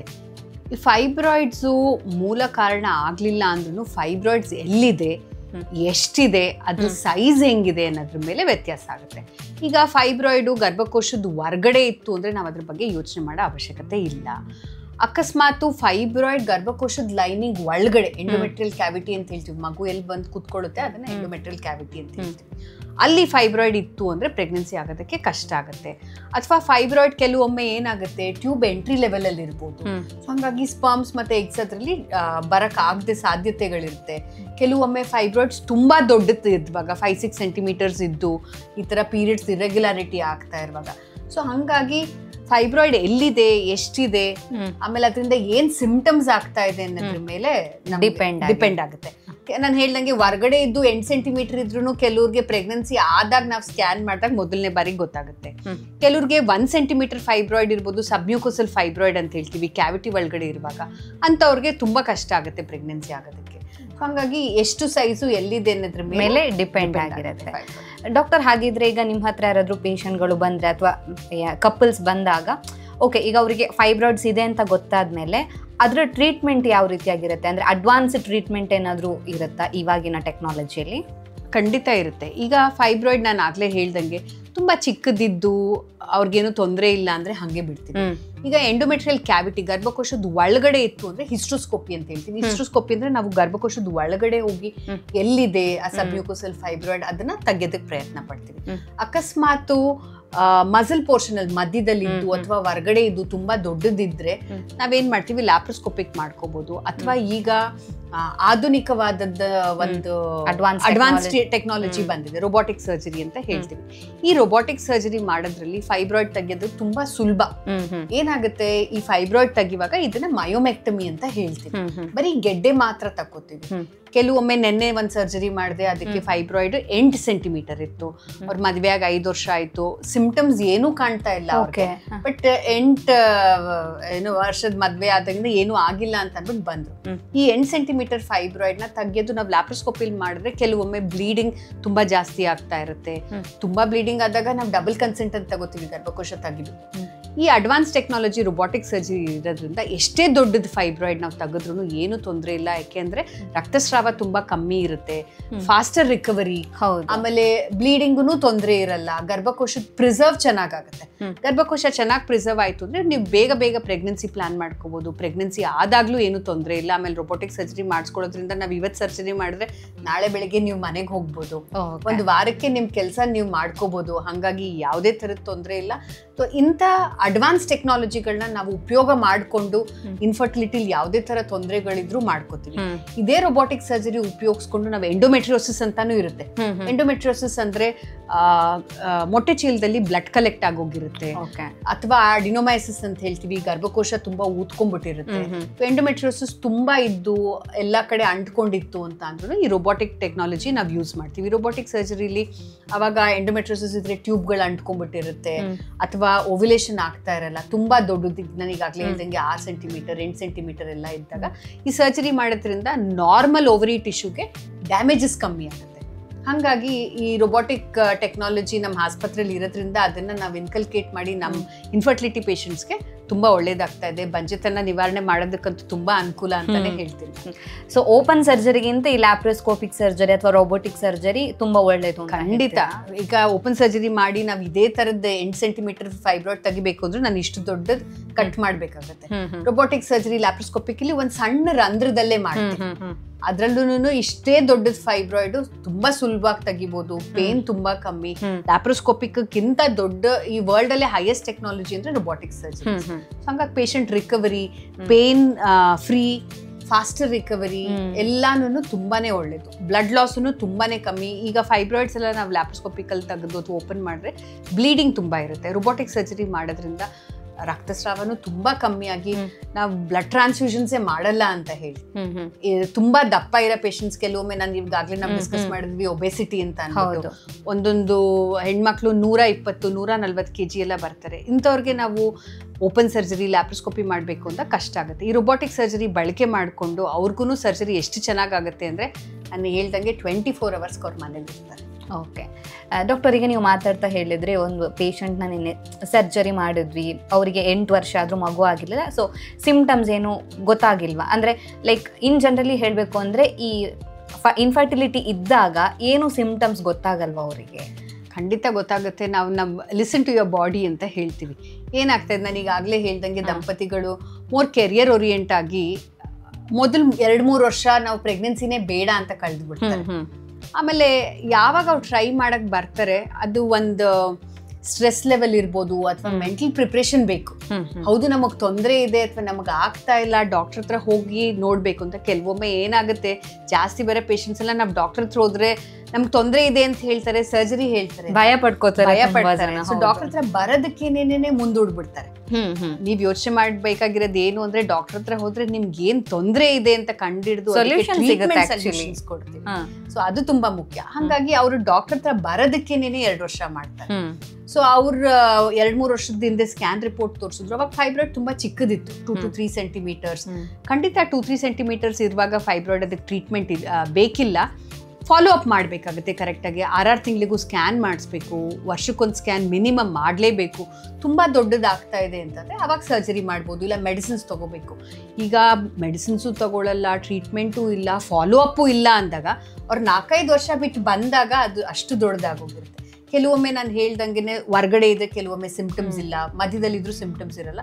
ಸೊ ಹಂಗಾಗಿ ಎಲ್ಲ ಫೈಬ್ರಾಯ್ಡ್ನು ಸಿಂಪ್ಟಮ್ಸ್ ಇರೋ ಅವಶ್ಯಕತೆ ಇಲ್ಲ. ಪ್ರಶ್ನೆ ಮಾಡಿ ಕೇಳಿದಾಗ ನಿಮ್ಗೆ ಜಾಸ್ತಿ ಬ್ಲೀಡಿಂಗ್ ಆಗ್ತಾ ಇದೆಯಾ ಅಂದಾಗ ಅವಾಗ ಹೇಳ್ತಾರೆ ಹೌದು ನನ್ಗೆ 6-7 ದಿವಸ ಬ್ಲೀಡಿಂಗ್ ಆಗ್ತಾ ಇದೆ ಅಂತ. ಸೊ ನಮ್ಮ ಹೆಣ್ಮಕ್ಳು ಏನ್ ಮಾಡ್ತಾರೆ, ಅವ್ರಿಗೆ ಯಾವುದೇ ತರದ ತೊಂದರೆ ಇದ್ರೆ ಅವ್ರು ಹೇಳ್ಕೊಳ್ಳೋದು ತುಂಬಾನೇ ಕಮ್ಮಿ. ಸೊ ಬ್ಲೀಡಿಂಗ್ ತುಂಬಾ ದಿವಸ ಆಗ್ತಾ ಇದ್ರು, ಅಯ್ಯೋ ನಾನು ಹೇಳಿದ್ರೆ ನಾನು ಆಸ್ಪತ್ರೆಗೆ ಹೋಗ್ಬೇಕಾಗುತ್ತೆ, ಅಡ್ಮಿಷನ್ ಮಾಡಬೇಕಾಗತ್ತೆ ಅಂತ. ಸೊ ಒಂದೇ ಮಾತು ನಾನು ಹೇಳೋದು, ಹೆಣ್ಮಕ್ಳು ನಿಮ್ಮ ದೇಹದ ಆರೋಗ್ಯ ನೋಡ್ಕೊಳ್ಳೋದು ನಿಮಗೆ ತುಂಬ ಮುಖ್ಯ ಅಂತ ಹೇಳ್ತೀನಿ. ನೀವು ಚೆನ್ನಾಗಿದ್ರೆ ನಿಮ್ಮ ಕುಟುಂಬದವರೆಲ್ಲ ಚೆನ್ನಾಗಿರ್ತಾರೆ. ಸೊ ಹಾಗಾಗಿ ಎಲ್ಲ ಥರದ ಟ್ರೀಟ್ಮೆಂಟು ಫೆಸಿಲಿಟೀಸ್ ಎಲ್ಲ ಕಡೆನೂ ಇದೆ. ಹಾಗಾಗಿ ನಿಮ್ಮ ಡಾಕ್ಟ್ರನ್ನ ಹೋಗಿ ಕಂಡು ನಿಮ್ಮ ಡಿಸ್ಕಷನ್ ಮಾಡಿದ್ರೆ ನಿಮ್ಗೆ ಖಂಡಿತ ಹೆಲ್ಪ್ ಆಗುತ್ತೆ. ನಿಮ್ಮ ಆರೋಗ್ಯ ನೋಡ್ಕೊಳ್ಳೋದು ತುಂಬ ಮುಖ್ಯ ಅಂತ ಹೇಳ್ತೀನಿ. ಸೊ ಸಿಂಪ್ಟಮ್ಸ್ ಗೊತ್ತಾದಾಗ ನಾವು ಕಾನ್ಶಿಯಸ್ ಆಗಿರ್ಬೇಕು, ಮತ್ತೆ ಮುಜುಗರ ಪಡ್ಕೋಬಾರ್ದು ನೀವು ಹೇಳ್ದಂಗೆ. ಸೊ ಡಾಕ್ಟರ್ ಹತ್ರ ಹೇಳೋದಕ್ಕೆ ಯಾವುದೇ ರೀತಿಯ ಮುಜುಗರ ಪಡ್ಕೋಬಾರ್ದು. ಡಾಕ್ಟರ್, ತುಂಬ ಜನರಿಗೆ ಮಗು ಪಡಿಬೇಕು ಅಂತ ಆಸೆ ಇದ್ರೂ ಕೂಡ ಮಿಸ್ಕ್ಯಾರೇಜ್ ಆಗ್ತಾ ಇರುತ್ತೆ. ಸೊ ಮಿಸ್ಕ್ಯಾರೇಜ್ ಪದೇ ಆಗೋದನ್ನು ನಾವು ಇನ್ಫರ್ಟಿಲಿಟಿ ಅಂತ ಕನ್ಸಿಡರ್ ಮಾಡೋಕ್ಕಾಗುತ್ತಾ, ಅಥವಾ ಮಿಸ್ಕ್ಯಾರೇಜ್ ಆಗೋದಕ್ಕೆ ಏನು ರೀಸನ್ಸ್ ಇರುತ್ತೆ? ಈಗ ಮಿಸ್ಕ್ಯಾರೇಜಸ್ ಆಗೋದಕ್ಕೆ ನಾನು ಆಗಲೇ ಹೇಳಿದೆ, ಇಮ್ಯುನಾಲಜಿಕಲ್ ಫ್ಯಾಕ್ಟರ್ಸ್ ಅಂತ ಹೇಳ್ತೀವಿ, ಅಥವಾ ಬೇರೆ ಥರದ ಜೆನೆಟಿಕ್ ಇಶ್ಯೂಸ್ ಇರುತ್ತೆ, ಅಥವಾ ಪ್ರೆಗ್ನೆನ್ಸಿನ ಮುಂದೂಡ್ತಾ ಇದ್ದಾಗ ಲೋ ಕ್ವಾಲಿಟಿ ಆಫ್ ಎಗ್ಸ್ ಬರ್ತಾ ಇರುತ್ತೆ, ಲೋ ಕ್ವಾಲಿಟಿ ಆಫ್ ಸ್ಪರ್ಮ್ಸ್ ಇರ್ಬೋದು, ಅಥವಾ ಕಮ್ಮಿ ಕೌಂಟ್ ಇರ್ಬೋದು. ಇದೆಲ್ಲ ಒಂದು poor quality egg, poor quality sperm ಜೊತೆ ಸೇರಿದಾಗ ಅದು ಅಬ್ನಾರ್ಮಲ್ ಎಂಬ್ರಿಯೋ ಆಗುತ್ತೆ. ಹಾಗಾಗಿ ನಮ್ಮ ಗರ್ಭಕೋಶದ ಯಾವುದೇ ಥರದ ಕ್ವಾಲಿಟಿ ಚೆನ್ನಾಗಿಲ್ಲ ಅಂದರೆ ಅದಕ್ಕೆ ಅಬೋರ್ಷನ್ ಆಗೋ ಸಾಧ್ಯತೆಗಳಿರುತ್ತೆ. ಇಮ್ಯುನೊಲಾಜಿಕಲ್ ಫ್ಯಾಕ್ಟರ್ಸ್ ಅಂತ ಹೇಳ್ತೀವಿ. ಗರ್ಭಕೋಶ ಯಾವುದೇ ಒಂದು ಹೊರ್ಗಡೆಯಿಂದ ಬಂದಾಗ ಅದು ಚೆನ್ನಾಗಿಲ್ಲ ಅಂದರೆ ಅದನ್ನು ರಿಜೆಕ್ಟ್ ಮಾಡುತ್ತೆ. ಸೊ ಹೀಗಾಗಿ ಅಬೋರ್ಷನ್ಸ್ ತುಂಬ ಕಾಮನ್ ಇರುತ್ತೆ ಇನ್ಫರ್ಟಿಲಿಟಿ ಪೇಷಂಟ್ಸಲ್ಲಿ. ಖಂಡಿತ ಟ್ರೀಟ್ಮೆಂಟ್ ತೊಗೊಂಡು ಅದಕ್ಕೆ ಇವ್ಯಾಲ್ಯೂಯೇಷನ್ ಮಾಡಿದ್ರೆ ನಾವು ಅದಕ್ಕೆ ಹೆಲ್ಪ್ ಮಾಡ್ಬೋದು. ಕೆಲವೊಮ್ಮೆ ಏನಾಗ್ತಾ ಇರುತ್ತೆ, 5ನೇ ತಿಂಗಳಲ್ಲಿ ಅಬೋರ್ಷನ್ಸ್ ಆಗ್ತಾ ಇರುತ್ತೆ. ಅಂಥವ್ರಿಗೆ ಪ್ರೆಗ್ನೆನ್ಸಿ ಆದಾಗ ಸರ್ವೈಕಲ್ ಸ್ಟಿಚ್ ಅಂತ ಹಾಕ್ತೀವಿ. ಸೊ ಯಾವ ಟೈಮಲ್ಲಿ ಆಗ್ತಾ ಇದೆ, ಮಗು ಹಾರ್ಟ್ ಬೀಟ್ ಬರ್ತಾ ಇದೆಯಾ, ಬಂದು 3ನೇ ತಿಂಗಳಲ್ಲಿ ಅಬೋರ್ಷನ್ ಆಗ್ತಾ ಇದೆಯಾ, 5ನೇ ತಿಂಗಳಲ್ಲಿ ಅಬೋರ್ಷನ್ ಆಗ್ತಾ ಇದೆಯಾ ಅಂತ ನೋಡೋದು ತುಂಬ ಮುಖ್ಯ. ಈಗಾಗಲೇ ಹೇಳಿದೆ, ಮೆಡಿಕಲ್ ಪ್ರಾಬ್ಲಮ್ಸ್ ಇದ್ರೂ ಈ ಥರ ಎಲ್ಲ ಆಗ್ತಾ ಇರುತ್ತೆ. ಸೊ ಅದಕ್ಕೆ ಟ್ರೀಟ್ಮೆಂಟ್ ಎಲ್ಲದಕ್ಕೂ ಇದೆ. ಈಗ ನಾನು ಹೇಳಿದೆ, ಕೆಲವು ಅಬ್ನಾರ್ಮಲ್ ಮಕ್ಕಳಾಗ್ತಾ ಇದೆ ಅಂದರೆ IVF ಮಾಡಿದಾಗ ನಾವು PGTA ಟೆಸ್ಟಿಂಗ್ ಅಂತ ಮಾಡ್ತೀವಿ. ಸೊ ಅದು ಅಬ್ನಾರ್ಮಲ್ ಮಗುನ ನಾರ್ಮಲ್ ಮಗುನ ಅಂತ ಅದು ಬೆಳವಣಿಗೆ ಆಗೋದಕ್ಕೆ ಮುಂಚೆನೇ ಗೊತ್ತಾಗೋಗುತ್ತೆ. ಅಬ್ನಾರ್ಮಲ್ ಅಂತ ಬಂತು ಅಂದ್ರೆ ನಾವು ಎಂಬ್ರಿಯೋ ಟ್ರಾನ್ಸ್ಫರೇ ಮಾಡಕ್ ಹೋಗಲ್ಲ. ನಾವು ದಂಪತಿಗಳಿಗೆ ಹೇಳ್ತೀವಿ, ಈ ಫಾರ್ಮ್ ಆಗಿರೋ ಮಗು ನಾವೇ ಲ್ಯಾಬಲ್ ಫಾರ್ಮ್ ಮಾಡಿದ್ರು ಅದು ಅಬ್ನಾರ್ಮಲ್ ಇದೆ, ಖಂಡಿತ ಬೇಡ, ಟ್ರಾನ್ಸ್ಫರ್ ಮಾಡಿಸ್ಕೋಬೇಡಿ, ಖಂಡಿತ. ಈಗ ಟೆಸ್ಟ್ ಮಾಡೇ ಇಲ್ಲ, ಆಗ್ಲೇ ಒಂದು IVF ಮಾಡಿದೀವಿ ಅಥವಾ ಅವ್ರದೇ 2-3 ಅಬಾರ್ಷನ್ಸ್ ಆಗಿದ್ರೆ ಒಂದು APLA ಪ್ರೊಫೈಲ್ಸ್ ಅಂತ ಇರುತ್ತೆ, ANA ಬ್ಲಡ್ ಟೆಸ್ಟಿಂಗ್, ಹೋಮೋಸಿಸ್ಟೀನ್ ಅಂತ ಎಲ್ಲ ಇರುತ್ತೆ. ಈ ಬ್ಲಡ್ ಟೆಸ್ಟ್ಗಳೆಲ್ಲ ಮಾಡ್ಕೊಳ್ಳೋದ್ರಿಂದ ನಮಗೆ ಗೊತ್ತಾಗುತ್ತೆ ಮುಂದೆ ಅಬಾರ್ಷನ್ ಆಗೋ ಚಾನ್ಸಸ್ ಇರುತ್ತಾ ಅಂತ. ಅದ್ರ ಜೊತೆಗೆ ಎಕ್ಟೋಪಿಕ್ ಪ್ರೆಗ್ನೆನ್ಸಿ ಅಂತ ಇರುತ್ತೆ, ಕೆಲವೊಮ್ಮೆ ಪ್ರೆಗ್ನೆನ್ಸಿ ಟ್ಯೂಬಲ್ ನಿಂತು ಬಿಡುತ್ತೆ. ಸೊ ಅವಾಗ ತಕ್ಷಣ ಕಂಡಿಡ್ದಿಲ್ಲ ಅಂತ ಅಂದ್ರೆ ಟ್ಯೂಬ್ ತಗ್ಸೋ ಅವಶ್ಯಕತೆ ಬರ್ಬೋದು. ಹಂಗಾಗಿ ತುಂಬಾ ತೊಂದರೆಗಳಿದೆ. ಎಲ್ಲದಕ್ಕೂ ನೀವು ಬೇಗ ಡಾಕ್ಟರ್ ಹತ್ರ ಹೋಗಿ ಬೇಗ ಕಂಡು ಬೇಗ ಟೆಸ್ಟ್ಗಳು ಮಾಡಿಸ್ಕೊಂಡು ಬೇಗ ಟ್ರೀಟ್ಮೆಂಟ್ ತಗೊಂಡ್ರೆ ಎಲ್ಲಾನು ಅನುಕೂಲ ಅಂತ ಹೇಳ್ತೀನಿ. ಡಾಕ್ಟರ್, ಈ ಬಂಜೆತನ ಕಾಡೋದಕ್ಕೆ ಈ ಕಪಲ್ಸಲ್ಲಿ ಮಹಿಳೆಯರಷ್ಟೇ ಪುರುಷರು ಹೇಗೆ ಕಾರಣ ಆಗ್ತಾರೆ? ಆವಾಗಲೇ ಹೇಳಿದೆ 30% ಅವರು ಇರ್ತಾರೆ, 30% ಪುರುಷರು ಕೂಡ ಇರ್ತಾರೆ ಅಂತ. ಸೊ ಹೇಗೆ ಕಾರಣ ಆಗುತ್ತೆ? ಅವರ ಸ್ಪರ್ಮ್ ಕೌಂಟಲ್ಲಿ ಅಥವಾ ಕ್ವಾಲಿಟಿ ಆಫ್ ಸ್ಪರ್ಮಲ್ಲಿ ಹೇಗೆ ವೇರಿಯೇಷನ್ಸ್ ಆಗುತ್ತೆ? ಈಗ ನಾನು ಆಗಲೇ ಹೇಳ್ದಂಗೆ 30-40% ಪುರುಷರ ಕಾರಣ ಖಂಡಿತ ಹೌದು. ಆಮೇಲೆ ಅದಲ್ದೇನೆ 30% ಇಬ್ರು ಕಾರಣ ಇರ್ತಾರೆ. ಹಾಗಾಗಿ ಬರೀ ಪುರುಷರು ಅಂತ ನೋಡೋಕೆ ಹೋದಾಗ 40-50% ಅಂತ ಹೇಳಿದ್ರು ತೊಂದರೆ ಇರಲ್ಲ. ಕೆಲವೊಮ್ಮೆ ಏನಾಗುತ್ತೆ, ಇನ್ಫೆಕ್ಷನ್ಸ್ ಆಗಿರ್ಬೋದು, ಯೂರಿನರಿ ಇನ್ಫೆಕ್ಷನ್ಸ್ ಆಗ್ತಾ ಇರುತ್ತೆ, ಅಥವಾ ಬೇರೆ ಥರದ್ದು ಏನಾದ್ರು ತೊಂದರೆ ಇದ್ದಾಗ ಆ ಇನ್ಫೆಕ್ಷನ್ ಟ್ರೀಟ್ಮೆಂಟ್ ಸರಿಯಾಗಿಲ್ಲದೆ ಇರ್ಬೋದು, ಅಥವಾ ಅನ್ಡಿಸೆಂಡೆಡ್ ಟೆಸ್ಟಿಸ್ ಅಂತ ಹೇಳ್ತೀವಿ. ಆಮೇಲೆ ಈಗೆಲ್ಲ ಫ್ಯಾನ್ಸಿ ಕ್ಲೋತ್ಸ್ ಎಲ್ಲ ಬಂದು ತುಂಬ ಟೈಟ್ ಅಂಡ್ ಗಾರ್ಮೆಂಟ್ಸ್ ಹಾಕೊಂಡು ಮೊಬೈಲ್ ಯೂಸ್ ಮಾಡುವಾಗ ಪ್ಯಾಂಟ್ ಪಾಕೆಟ್ಸಲ್ಲಿ ಇಟ್ಕೊಂಡು, ಆಮೇಲೆ ವರ್ಕ್ ಫ್ರಮ್ ಹೋಮಿಂದ ಲ್ಯಾಪ್ಟಾಪ್, ಯಾವಾಗ್ಲೂ ಲ್ಯಾಪ್ಟಾಪ್ ಅಂತೀವಿ, ಅದನ್ನ ನಾವು ಟೇಬಲಲ್ಲಿ ಇಟ್ಕೊಂಡು ಉಪಯೋಗಿಸ್ಕೋಬೇಕು. ಈಗ ಲ್ಯಾಪ್ಟಾಪ್ ಅಂದಮೇಲೆ ಎಲ್ಲಾರ್ದು ಲ್ಯಾಪ್ ಅಲ್ಲೇ ಇರೋದ್ರಿಂದ ಅದನ್ನು ಸ್ಪರ್ಮ್ ಕ್ವಾಲಿಟಿ ತುಂಬಾನೇ ವ್ಯತ್ಯಾಸಗಳಾಗ್ತಾ ಇದೆ. ನಾವೀಗ ತುಂಬಾನೇ ಕಾಣ್ತಾ ಇದೀವಿ ಅಂತ ಹೇಳ್ಬೋದು. ಸ್ಪರ್ಮ್ ಕೌಂಟ್ ಇಂದ ಹಿಡಿದು ಕ್ವಾಲಿಟಿಯಿಂದ ಹಿಡಿದು ತುಂಬಾನೇ ವ್ಯತ್ಯಾಸಗಳಾಗ್ತಾ ಇದೆ.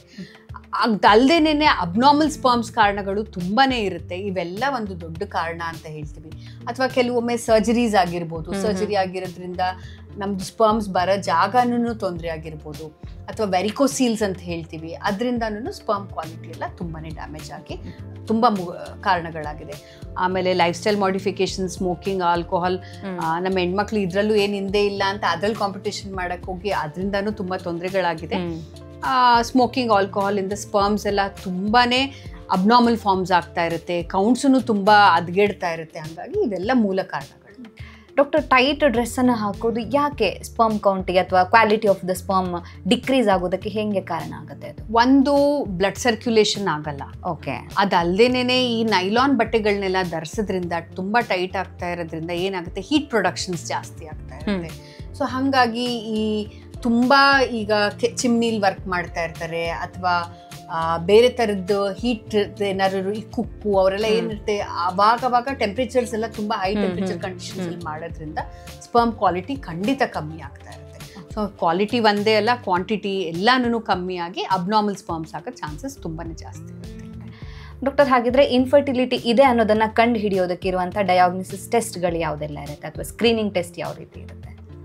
ಹೆಣ್ಮಕ್ಳಲ್ಲಿ ನಾವು ಆಗಲೇ ಹೇಳ್ದಂಗೆ ಹಿಮೋಗ್ಲೋಬಿನ್ನು ಎಲ್ಲ ತುಂಬ ಮುಖ್ಯ. ಅದು ಡೈರೆಕ್ಟ್ ಇನ್ಫರ್ಟಿಲಿಟಿ ಇಲ್ಲ ಅಂದ್ರೂ ರಕ್ತ ಕಮ್ಮಿ ಇತ್ತು ಅಂದರೆ ಕ್ವಾಲಿಟಿಗಳು ತುಂಬ ಕಮ್ಮಿ ಇರುತ್ತೆ. ಹಿಮೋಗ್ಲೋಬಿನ್, ಥೈರಾಯ್ಡ್ ಆಗಿರ್ಬೋದು, AMH, FSH ಅಂತ ಮಾಡ್ತೀವಿ. ಹಾರ್ಮೋನ್ ಸೀರಮ್ ಪ್ರೊಲ್ಯಾಕ್ಟಿನ್ ಟೆಸ್ಟ್ ಅಂತ ಮಾಡ್ತೀವಿ. ಅದಲ್ಲದೇನೆ ಈಗ PCO ಅಂತ ಇದ್ದರೆ ಇದೆಲ್ಲ ಸ್ಕ್ಯಾನಿಂಗು ಮಾಡ್ಕೋತೀವಿ. ಸ್ಕ್ಯಾನಿಂಗಲ್ಲಿ PCO ಇರ್ಬೋದು, ಫೈಬ್ರಾಯ್ಡ್ ಇರ್ಬೋದು, ಎಂಡೋಮೆಟ್ರೋಸಿಸ್ ಇರ್ಬೋದು, ಇಂಥವೆಲ್ಲ ಪರೀಕ್ಷೆಗಳು ನಮಗೆ ಫಸ್ಟೇ ಗೊತ್ತಾಗೋಗುತ್ತೆ. ಅದ್ರ ಜೊತೆಗೆ ಈಸ್ಟ್ರೋಜನ್ ಅಂತ ಮಾಡಬೇಕಾಗತ್ತೆ. ಕೆಲವೊಮ್ಮೆ ಪ್ರೊಜೆಸ್ಟ್ರಾನ್ ಹಾರ್ಮೋನ್ಸ್ ಅಂತ ನೋಡ್ತೀವಿ. ಪ್ರೆಗ್ನೆನ್ಸಿ ಆದಮೇಲೆ ಸಪೋರ್ಟ್ ಮಾಡೋದೇ ಪ್ರೊಜೆಸ್ಟ್ರಾನ್ ಹಾರ್ಮೋನ್ಸ್. ಇದ್ರ ಇವ್ಯಾಲ್ಯೂಯೇಷನ್ಸ್ ಒಂದೊಂದ್ಸಲಿ ಕಮ್ಮಿ ಇದೆ, ಅಬಾರ್ಷನ್ಸ್ ಆಗೋ ಚಾನ್ಸಸ್ ಇರುತ್ತೆ. ಆಮೇಲೆ ಟ್ಯೂಬ್ ಟೆಸ್ಟ್ಗಳು ಮಾಡಬೇಕಾಗುತ್ತೆ. ಕೆಲವೊಮ್ಮೆ ಎಲ್ಲ ಚೆನ್ನಾಗಿರುತ್ತೆ, ಎಲ್ಲ ಹಾರ್ಮೋನ್ಸ್ ಚೆನ್ನಾಗಿ ಬರುತ್ತೆ, ಸ್ಪರ್ಮ್ ಟೆಸ್ಟ್ ಚೆನ್ನಾಗಿ ಬರುತ್ತೆ. ಟ್ಯೂಬ್ ಇವ್ಯಾಲ್ಯೂಯೇಷನ್ ತುಂಬ ಮುಖ್ಯ. ಟ್ಯೂಬಲ್ಲಿ ಬ್ಲಾಕ್ ಇತ್ತು ಅಂದ್ರೂ ಸ್ಪರ್ಮ್ಸ್ ಮತ್ತು ಎಗ್ಸ್ ಜೋಡಣೆ ಆಗಲ್ಲ, ಹಾಗಾಗಿ ಪ್ರೆಗ್ನೆನ್ಸಿ ಕುಂದುತ್ತೆ. ಅದೇ ಥರ ಮೇಲ್ ಫ್ಯಾಕ್ಟರ್ಸಲ್ಲಿ ಅವ್ರಿಗೂ ಅಷ್ಟೇ ನಾವು ಹಿಮೋಗ್ಲೋಬಿನ್ ಟೆಸ್ಟ್ ಮಾಡ್ತಾ ಇರ್ತೀವಿ, ಥೈರಾಯ್ಡ್ ಟೆಸ್ಟು, ಶುಗರ್ ಟೆಸ್ಟು, ಹೆಣ್ಮಕ್ಳಲ್ಲೂ ಶುಗರ್ ಟೆಸ್ಟ್ ಮಾಡಬೇಕಾಗತ್ತೆ. ಇವೆಲ್ಲ ಮಾಡಿಕೊಂಡು ಸಿಮೆನ್ ಪ್ಯಾರಾಮೀಟರ್ಸಲ್ಲಿ ಕೌಂಟ್ ಕಮ್ಮಿ ಆಯಿತು ಅಥವಾ ಅಬ್ನಾರ್ಮಲ್ ಫಾರ್ಮ್ಸ್ ಇದ್ದು ನಂಬರ್ಸ್ ತೊಂದರೆ ಇದ್ದರೆ, ಏನಕ್ಕೆ ಕೆಲವೊಮ್ಮೆ ತುಂಬಾ ಕಮ್ಮಿ ಇರುತ್ತೆ ಅಥವಾ ಸ್ಪರ್ಮ್ಸೇ ಇರಲ್ಲ. ಸೊ ಅವಾಗ ನಾವು ಸ್ಕ್ಯಾನ್ ಮಾಡ್ಕೊಂಡು ನೋಡ್ತೀವಿ ಏನಾದ್ರು ಅಬ್ಸ್ಟ್ರಕ್ಷನ್ಸ್ ಇದೆಯಾ, ಪ್ರೊಡಕ್ಷನ್ನೇ ಆಗ್ತಾ ಇಲ್ವಾ ಅಥವಾ ಟ್ರಾನ್ಸ್ಫರ್ ಆಗ್ತಾ ಇಲ್ವಾ, ಏನಾದರೂ ಇನ್ಫೆಕ್ಷನ್ಸ್ ಇದೆಯಾ ಅನ್ಟ್ರೀಟೆಡ್ ಅಂತ ನೋಡ್ತೀವಿ. ಇವೆಲ್ಲ ನೋಡಿಕೊಂಡು ಕೆಲವೊಮ್ಮೆ ಮೇಲ್ಸ್ಗೂ ಹಾರ್ಮೋನ್ ಟೆಸ್ಟ್ ಮಾಡಬೇಕಾಗುತ್ತೆ. ಯಾಕೆಂದರೆ ಪ್ರೊಡಕ್ಷನ್ನೇ ಆಗ್ತಾ ಇಲ್ಲ ಅಂದರೆ ಬ್ರೈನಲ್ಲಿ ಪಿಟ್ಯೂಟರಿಯಿಂದ ಒಂದು ಹಾರ್ಮೋನ್ಸ್ ಬರುತ್ತೆ, ಅದು ಸರಿಗಿದೆಯಾ ಅಂತ ಟೆಸ್ಟ್ ಎಲ್ಲ ಮಾಡಿ. ಹಾಗಿದ್ರೆ ಡಾಕ್ಟರ್, ಅರ್ಲಿ ಡಯಾಗ್ನೋಸಿಸ್ ಮಾಡೋವಂಥದ್ದು ಮಗು ಪಡೆಯೋದಕ್ಕೆ ಎಷ್ಟು ಹೆಲ್ಪ್ ಆಗುತ್ತೆ? ಯಾಕಂದರೆ ನೀವು ಹೇಳಿದ್ರಿ 1 ವರ್ಷದವರೆಗೆ ಟ್ರೈ ಮಾಡ್ಬೋದು ಅಂತ. ಯಾವಾಗ ಡಾಕ್ಟರ್ನ ಕನ್ಸಲ್ಟ್ ಮಾಡಲೇಬೇಕಾಗುತ್ತೆ? ಎಷ್ಟು ಟೈಮ್ ತನಕ ಅವರು ಟ್ರೈ ಮಾಡಬಹುದು? ಮೊದಲನೇದಾಗಿ ನಾನು ಹೇಳೋದು ಬೇಗ ಮದುವೆ ಮಾಡ್ಕೊಳ್ಳಿ, ಬೇಗ ಮಗು ಮಾಡ್ಕೊಳ್ಳಿ, ಒಂದೇ ಟೀಸ್ ಮಾಡ್ಕೊಳ್ಳಿ, ಆಮೇಲೆ ಎರಡನೇದು ಏನು ತೊಂದರೆ ಇಲ್ಲ, ಆಮೇಲೆ ಯೋಚನೆ ಮಾಡ್ಬೋದು ನೀವು. ಆದರೆ ನೀವು 30 ವರ್ಷದಿಂದ ಒಳಗಡೆ ಇದ್ದರೆ ಖಂಡಿತ 1 ವರ್ಷ ಟ್ರೈ ಮಾಡ್ಬೋದು. ನೀವೇ ಮನೇಲಿ ಓವ್ಯುಲೇಷನ್ ಕಿಟ್ಸ್ ಅಂತ ಬರುತ್ತೆ, ಅಥವಾ ಬೇಸಲ್ ಟೆಂಪ್ರೇಚರ್, ಬಾಡಿ ಟೆಂಪ್ರೇಚರ್ ನೋಡಿಕೊಂಡು ಏನು ವ್ಯತ್ಯಾಸ ಆಗ್ತಾ ಇದೆ ಅಂತ ಗೊತ್ತಾಗುತ್ತೆ ನಮಗೆ. ಈಗೆಲ್ಲ ಎಲ್ಲಾನು ಕ್ಲಿಕ್ ಆಫ್ ಅ ಬಟನ್ ನಾವು ಏನು ಬೇಕಾದನ್ನು ಆರ್ಡರ್ ಮಾಡ್ಬೋದು. ಓವ್ಯುಲೇಷನ್ ಕಿಟ್ಸ್ ಅಂತ ಬರುತ್ತೆ, ಅದನ್ನು ಖಂಡಿತ ನೀವು ಉಪಯೋಗಿಸ್ಕೋಬೋದು. ಇದೆಲ್ಲ ಟ್ರೈ ಮಾಡಿನೂ 1 ವರ್ಷ ಆದರೂ ಮಗು ಆಗಿಲ್ಲ ಅಂದರೆ ಖಂಡಿತ ನಿಮ್ಮ ಡಾಕ್ಟ್ರನ್ನ ನೋಡ್ಬೋದು. ಆದರೆ ನಿಮ್ಮ ವಯಸ್ಸು 35ಕ್ಕಿಂತ ಜಾಸ್ತಿ ಇತ್ತು ಅಂದರೆ 6 ತಿಂಗಳ ಮೇಲೆ ಆದ್ರೂ ಪ್ರೆಗ್ನೆನ್ಸಿ ಆಗಿಲ್ಲ ಅಂತ ಖಂಡಿತ ನಿಮ್ಮ ಡಾಕ್ಟ್ರ್ ನೋಡಿ. ನಾನು ಆಗಲೇ ಹೇಳ್ದಂಗೆ 35-40 ಆಗ್ತಾ ಇದೆ ಅಂತ ಅಂದರೆ ಕೆಲವು ತಿಂಗಳಲ್ಲೇ ಅಥವಾ ಆಗ್ತಿದ್ದಂಗೆ ಅಥವಾ ಪ್ಲ್ಯಾನ್ ಮಾಡ್ತಿದ್ದಂಗೆ ನಿಮ್ಮ ಡಾಕ್ಟ್ರ್ ನೋಡಿ ಇದರಲ್ಲಿ ಬ್ಲಡ್ಡಲ್ಲಿ ಅಥವಾ ಯಾವುದೇ ಥರದ ವೇರಿಯೇಷನ್ ಇತ್ತು ಅಂದರೆ ಅದಕ್ಕೆ ಟ್ರೀಟ್ಮೆಂಟ್ ಮಾಡಿಕೊಂಡು ಬೇಗ ಮತ್ತು ಚೆನ್ನಾಗಿರೋ ಮಗು ಜೊತೆಗೆ ನೀವು ಮನೆಗೆ ಹೋಗ್ಬೋದು. ಸೊ ಏಜ್ ಫ್ಯಾಕ್ಟರ್ ಕೂಡ ಇಲ್ಲಿ ಮ್ಯಾಟರ್ ಆಗುತ್ತೆ. Very important. ಟ್ರೀಟ್ಮೆಂಟ್ ಯಾವ ರೀತಿಯಾಗಿರುತ್ತೆ ಡಾಕ್ಟರ್? ಇದ್ರದ್ದು ಡ್ಯೂರೇಷನ್ ಆಫ್ ದ ಟ್ರೀಟ್ಮೆಂಟ್ ಬಗ್ಗೆ ಹೇಳಿ. ಯಾಕಂದರೆ ಅಷ್ಟು ಟೈಮ್ ಆಗೋ ತನಕ ವೆಯ್ಟ್ ಮಾಡ್ತಿರ್ತಾರೆ, ಮಗು ಆಗಿರಲ್ಲ, ಅದು ಒಂದು ರೀತಿ ಟೆನ್ಷನ್ ಇರುತ್ತೆ. ಸೊ ಕೆಲವೊಂದು ಸತಿ ಏನಾಗುತ್ತೆ ಅಂತ ಹೇಳಿದ್ರೆ ಟ್ರೀಟ್ಮೆಂಟ್ ಕಂಟಿನ್ಯೂಸ್ಲಿ ನಡೀತಾ ಇರುತ್ತೆ, ಇನ್ನೂ ನಾವು ಪ್ರೆಗ್ನೆಂಟ್ ಆಗಿಲ್ಲ ಅಥವಾ ಕನ್ಸೀವ್ ಆಗಿಲ್ಲ ಅನ್ನೋದೊಂದು ತಲೆಯಲ್ಲಿರುತ್ತೆ. ಸೊ ಅವರಿಗೆ ಡ್ಯೂರೇಷನ್ ಬಗ್ಗೆ ಗೊತ್ತಿದ್ರೆ ಮೆಂಟಲಿ ಫಿಕ್ಸ್ ಆಗಿಬಿಡ್ತಾರೆ, ಇಷ್ಟು ಟೈಮ್ ಆದಮೇಲೂ ಆಗೋವಂಥ ಚಾನ್ಸಸ್ ಇರುತ್ತೆ ಅಂತ. So duration of the treatment ಬಗ್ಗೆನೂ ಹೇಳಿ. ಈಗ ನಾನು ಆಗಲೇ ಹೇಳ್ದಂಗೆ ವಯಸ್ಸೆಷ್ಟು ಅಂತ ನೋಡ್ತೀವಿ, ಕಾರಣಗಳೇನು ಅಂತ ನೋಡ್ತೀವಿ, ಒಂದು ಹೆಣ್ಮಗುಲ್ ತೊಂದರೆ ಇದೆಯಾ, ಗಂಡ್ಮಕ್ಳಲ್ಲಿ ತೊಂದರೆ ಇದೆಯಾ ಅಂತ ನೋಡ್ಕೊತೀವಿ ನಾವು.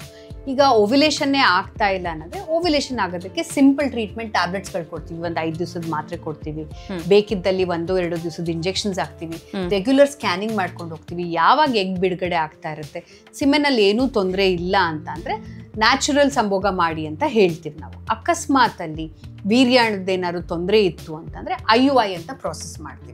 ವೀರ್ಯನ ನಾವೇ ಗರ್ಭಕೋಶದ ಒಳಗಡೆಗೆ ಹಾಕ್ತೀವಿ. ಸೊ ಹಾಗಾಗಿ ಕೆಲವೊಮ್ಮೆ ನ್ಯಾಚುರಲ್ ಪ್ರಾಸೆಸ್, ಬರೀ ಓವ್ಯುಲೇಷನ್ ಇಂಡಕ್ಷನ್ ಮಾತ್ರೆಗಳು ಅಥವಾ ಇಂಜೆಕ್ಷನ್ಸ್ ಕೊಟ್ಟು ಸಂಭೋಗ ಮಾಡಿದಾಗ ಸಕ್ಸಸ್ ರೇಟ್ ಅರೌಂಡ್ 8 to 10% ಅಂತ ಹೇಳ್ಬೋದು. ನಾವು IUI ಏನಾದ್ರು ಮಾಡಿದ್ರೆ ಅದರಲ್ಲಿ 18-22% ಅಷ್ಟೇ. ಅಕಸ್ಮಾತ್ ಟ್ಯೂಬಲ್ ಫ್ಯಾಕ್ಟರ್ಸ್ ಇದ್ದು ಅಥವಾ ಎಗ್ಗಲ್ಲಿ ಏನಾದ್ರು ತುಂಬ ತೊಂದರೆ ಇದ್ದು ಅಥವಾ ಸಿಮೆನ್ ಪ್ಯಾರಾಮೀಟರ್ಸಲ್ಲಿ ಪುರುಷರದ್ದು ತೊಂದರೆ ಏನಾದ್ರು ಇತ್ತು ಅಂದರೆ ಅದಕ್ಕಿಂತ ಅಡ್ವಾನ್ಸ್ ಟೆಕ್ನಾಲಜಿ IVF ಅಥವಾ ICSI ಅಂತ ಹೋಗಬೇಕಾಗುತ್ತೆ. ಇದಕ್ಕೆ ಸ್ವಲ್ಪ ಸಮಯ ಬೇಕು, ಇಂಜೆಕ್ಷನ್ಸ್ಗಳು ಜಾಸ್ತಿ ಕೊಟ್ಕೊಂಡು ಹೋಗ್ತೀವಿ. ಸೊ ಹಾಗಾಗಿ ವಯಸ್ಸು, ಕಾರಣಗಳು ಇದ್ರ ಮೇಲೆಲ್ಲ ವೇರಿಯೇಷನ್ ಆಗುತ್ತೆ. ಬಟ್ ಯಾವುದೇ ಡಾಕ್ಟ್ರು ಸಾಮಾನ್ಯವಾಗಿ ಒಂದೇ ಸಲ ನಿಮ್ಗೆ IVF ಅಂತ ಹೇಳಲ್ಲ. ಟ್ಯೂಬಲ್ ಬ್ಲಾಕ್ ಇತ್ತು ಅಂದರೆ ಮಾತ್ರ ಹೇಳ್ತಾರೆ, ಅಥವಾ ಸಿಮೆನ್ ಪ್ಯಾರಾಮೀಟರ್ಸ್ ತುಂಬ ಪ್ರಾಬ್ಲಮ್ ಇದ್ದು ಅಥವಾ ನೀವು ಎಲ್ಲ ಥರ ಟ್ರೀಟ್ಮೆಂಟ್ ತೊಗೊಂಡಿದ್ರೆ ಹೋಗ್ಬೋದು. ಬಟ್ ಸ್ಟೆಪ್ ವೈಸ್ ಟ್ರೀಟ್ಮೆಂಟ್ ಮಾಡ್ಕೊಳ್ಳೋದು ಯಾವಾಗಲೂ ಒಳ್ಳೇದು ಅಂತ ನಾನು. ಸೊ ಹಂಗಾಗಿ ಕೆಲವ್ರಿಗೆ ಬೇಗ ಆಗುತ್ತೆ, ಕೆಲವ್ರಿಗೆ ಸ್ವಲ್ಪ ಟೈಮ್ ಆಗ್ಬೋದು. ನಾನು ಆಗ್ಲೇ ಹೇಳಿದ್ನಲ್ಲ, ಅನ್ಎಕ್ಸ್ಪ್ಲೈನ್ಡ್ ಇನ್ಫರ್ಟಿಲಿಟಿ ಅಂತ ಅಂದ್ಬಿಟ್ಟು ಒಂದು 10%ಗೆ ಸ್ವಲ್ಪ ಆಗಕ್ಕೆ ಅಷ್ಟೂ ಇರುತ್ತೆ ಅಂತ ಹೇಳಿ. ಓಕೆ ಡಾಕ್ಟರ್, ಟ್ರೀಟ್ಮೆಂಟ್ ಆದಮೇಲೆ ಸಕ್ಸಸ್ ರೇಟ್ ಎಷ್ಟಿರುತ್ತೆ? ಅದು ತುಂಬ ಇಂಪಾರ್ಟೆಂಟ್. ಖಂಡಿತ ಹೌದು. ಈಗ ಈಗ ಯಾರಾದರೂ ಒಬ್ರು ಬಂದರು, ನವದಂಪತಿಗಳು ಅಂತ ತಿಳ್ಕೊಳ್ಳಿ. ಈಗ ಏನಾಗುತ್ತೆ, ಅವ್ರಿಗೆ ಆತಂಕ ಜಾಸ್ತಿ. ಈಗೆಲ್ಲ ಇಂಟರ್ನೆಟ್ಟು, ಗೂಗಲ್ ಎಲ್ಲ ಮಾಡಿ ಕೆಲವೊಮ್ಮೆ 20-25 ವರ್ಷದವರು ಬರ್ತಾರೆ, ಅಥವಾ ನಮ್ದು ಹೋದ ತಿಂಗಳು ಮದುವೆ ಆಯಿತು. ಸ್ವಲ್ಪ ನಾಲೆಜ್ ಒಂದು ರೀತಿಲಿ ಒಳ್ಳೇದು ಅಂತ ಅನ್ಕೊಳ್ಳಿ. ಗೂಗಲ್ಲು double-edged sword, ಅನುಕೂಲನೂ ಆಗ್ತಾ ಇರುತ್ತೆ, ಅನಾನುಕೂಲಗಳು ಜಾಸ್ತಿ ಇರುತ್ತೆ, ಸ್ಟ್ರೆಸ್ ಆಗುತ್ತೆ. ಅವ್ರು ಬಂದಾಗ ನಾವೇನು ಹೇಳ್ತೀವಿ, ತುಂಬ ಕಮ್ಮಿ ಟೈಮ್ ಆಗಿದ್ದು ಅಥವಾ ಟ್ರೈಯೇ ಮಾಡಿಲ್ಲ ಅಥವಾ ಪ್ರೀ ಕನ್ಸೆಪ್ಷನಲ್ ಕೌನ್ಸಿಲಿಂಗ್ ಅಂತಲೂ ಬರ್ತಾರೆ. ಅಂದರೆ ಮಗು ಮಾಡ್ಕೊಳ್ಳೋದಕ್ಕೆ ಮುಂಚೆನೇ ಬರ್ತಾರೆ. ಅವಾಗ ನಾವು ಫೋಲಿಕ್ ಆ್ಯಸಿಡ್ ಅಂತ ಒಂದು ಮಾತ್ರೆ ಶುರು ಮಾಡ್ತೀವಿ. ನ್ಯೂನತೆಗಳು ಕಮ್ಮಿ ಮಾಡುತ್ತೆ ಈ ಮಾತ್ರೆ ತಗೊಳ್ಳೋದ್ರಿಂದ. ಅದ್ರ ಜೊತೆಗೆ ನಾವು ಅವ್ರಿಗೆ ನ್ಯಾಚುರಲ್ ಪ್ರೊಸೆಸ್ ಹೆಂಗೆ, ನ್ಯಾಚುರಲ್ ಆಗಿ ನೀವು ಮನೇಲಿ ಹೆಂಗೆ ಟ್ರೈ ಮಾಡ್ಬೋದು ಅಂತ ಹೇಳ್ಕೊಡ್ತೀವಿ. ಋತು ಯಾವಾಗ ಶುರು ಆಗುತ್ತೆ ಅದನ್ನು ಮೊದಲನೇ ದಿವಸ ಅಂತ ಹೇಳ್ತೀವಿ. 28 ಅಥವಾ 30 ದಿವಸ ಸಮಯ ಇತ್ತು ಅಂದರೆ 10ನೇ ದಿವಸದಿಂದ 20ನೇ ದಿವಸದವರೆಗೂ ದಿನ ಬಿಟ್ಟು ದಿನ ಸೇರಬೇಕು ಅಂತ ಹೇಳ್ಕೊಡ್ತೀವಿ. ಸೊ ಇದು ನ್ಯಾಚುರಲ್ ಪ್ರೊಸೆಸ್. ಹೀಗೆ ನ್ಯಾಚುರಲ್ ಆಗಿ ಟ್ರೈ ಮಾಡಿದಾಗ ಒಂದು 8% ಸಕ್ಸಸ್ ಬೇಗ ಆಗುತ್ತೆ. ಅಕಸ್ಮಾತು ಓವ್ಯುಲೇಷನ್ ಆಗ್ತಾ ಇಲ್ಲ, PCO ಇತ್ತು ಅಥವಾ ಬೇರೆ ಏನಾದರೂ ತೊಂದರೆ ಇದ್ದರೆ ನಾವು ಮಾತ್ರೆ ಕೊಟ್ಟು ಪ್ರೆಗ್ನೆನ್ಸಿ ನ್ಯಾಚುರಲ್ ಆಗಿ ಕನ್ಸೀವ್ ಆಗಬೇಕು ಅಂದರೆ ಒಂದು 10-12%. ಇಂಜೆಕ್ಷನ್ಸ್ ಕೊಟ್ಟು ನ್ಯಾಚುರಲ್ ಅಂದರೆ 12%, 15% ಅಷ್ಟೇ. ಈ ಮಾತ್ರೆಗಳು ಇಂಜೆಕ್ಷನ್ಸ್ ಜೊತೆಗೆ IUI ಅಂತ ಮಾಡ್ತಂದ್ರೆ ಒಂದು 22-25% ಮ್ಯಾಕ್ಸಿಮಮ್.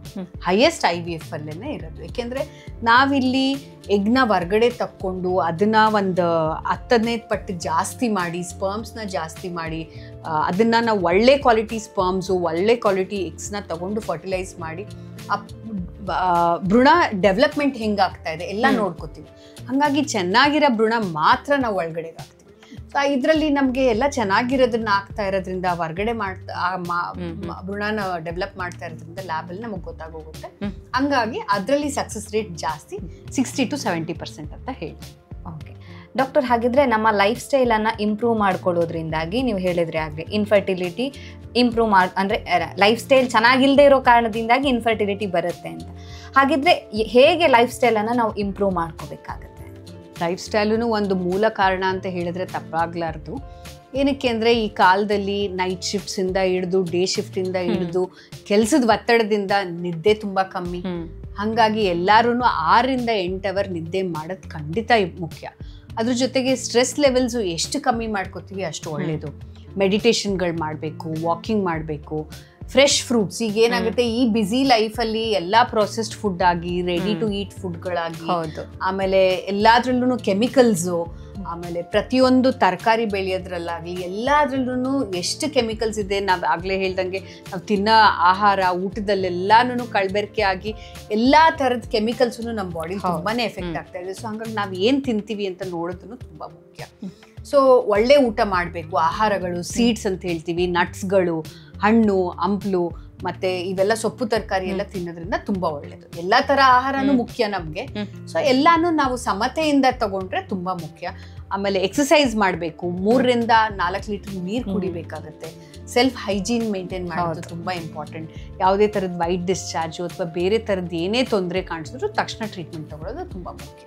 ಸೊ ಫರ್ಟಿಲಿಟಿಯನ್ನು ಅಂದರೆ ಇಂಪ್ರೂವ್ ಆಗಬೇಕು ಅಂತ ಹೇಳಿದ್ರೆ ಇಂಥದ್ದೇ ಪರ್ಟಿಕ್ಯುಲರ್ ಫುಡ್ ಅಂತ ಇದೆಯಾ? ನೀವು ಹೇಳಿದ್ರಿ ಗ್ರೀನ್ ಲೀವ್ಸ್ ಆಗಿರ್ಬೋದು, ಆ ಥರ ಪರ್ಟಿಕ್ಯುಲರ್ಲಿ ಇಂಥ ಫುಡ್ ಅಂತ ಏನಾದರೂ ಇದೆಯಾ? ಇಂಥ ಫುಡ್ ಅಂತ ಇಲ್ಲ. ಆದಷ್ಟು ಒಳ್ಳೆ ಊಟ, ಫ್ರೆಶ್ ಊಟ ಮಾಡಿದಷ್ಟು ತುಂಬ ಒಳ್ಳೇದು.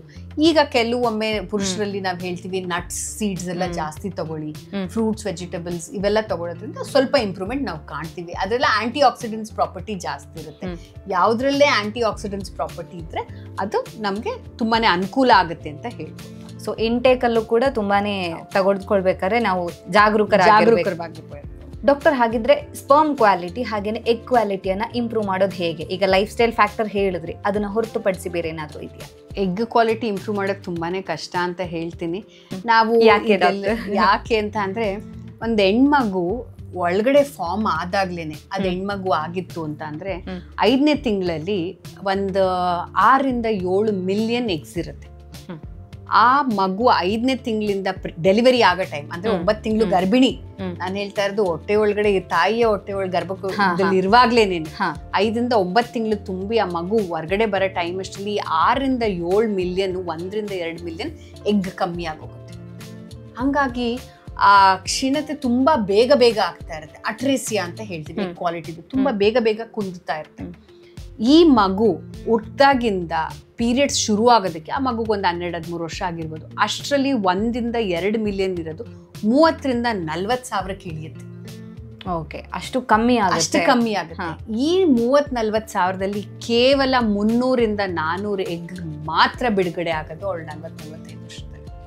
ಸೊ ಹಂಗಾಗಿ ಒಳ್ಳೆ ಕ್ವಾಲಿಟಿ ಎಗ್ಗೇನೆ ಮೊದಲು ಬರ್ತಾ ಇರುತ್ತೆ. ಸೊ ಈ ಚಿಕ್ಕ ಮಕ್ಕಳು ಅಂದ್ರೆ ಒಂದು 20-25 ಒಳಗಡೆ ಇರೋ ಎಗ್ ಕ್ವಾಲಿಟಿಗಳೆಲ್ಲ ಒಳ್ಳೊಳ್ಳೇದು ಬಂದ್ಬಿಡುತ್ತೆ. 30-35 ಆಗ್ತಾ ಇದ್ದಂಗೆ ಮಿಕ್ಕಿರೋ ಎಗ್ ಕ್ವಾಲಿಟಿ ಎಲ್ಲ ತುಂಬಾನೇ ಕಮ್ಮಿದು. ಹಂಗಾಗಿ ಅಬಾರ್ಷನ್ಸ್ ಜಾಸ್ತಿ, ಆಮೇಲೆ ಅಬ್ನಾರ್ಮಲ್ ಮಕ್ಳು ಉಡೋ ಚಾನ್ಸಸ್ ಜಾಸ್ತಿ ಇರುತ್ತೆ, ಇನ್ಫರ್ಟಿಲಿಟಿ ಚಾನ್ಸಸ್ಸು ಕಮ್ಮಿ ಇರುತ್ತೆ. ಒಂದೇ ನಾನು ಹೇಳೋದು ಅಂದ್ರೆ ಅದಕ್ಕೆ ಹೇಳಿದ್ದು, ಬೇಗ ಮದುವೆ ಆಗಿ ಬೇಗ ಮಗು ಮಾಡ್ಕೊಳ್ಳಿ ಅಂತ ಅಂದ್ಬಿಟ್ಟು. ಅಕಸ್ಮಾತ್ ಆಗಿ ನೀವೇನಾದ್ರೂ ಇಲ್ಲ, ನೂರಾರು ಕಾರಣಗಳು ನಾವು ಇಲ್ಲ ಮುಂದೂಡ್ಲೇಬೇಕು ಅಂತ ಅನ್ನೋದಾದ್ರೆ ಎಗ್ ಫ್ರೀಸಿಂಗ್ ಅಂತ ಮಾಡ್ಕೋತೀವಿ ನಾವು.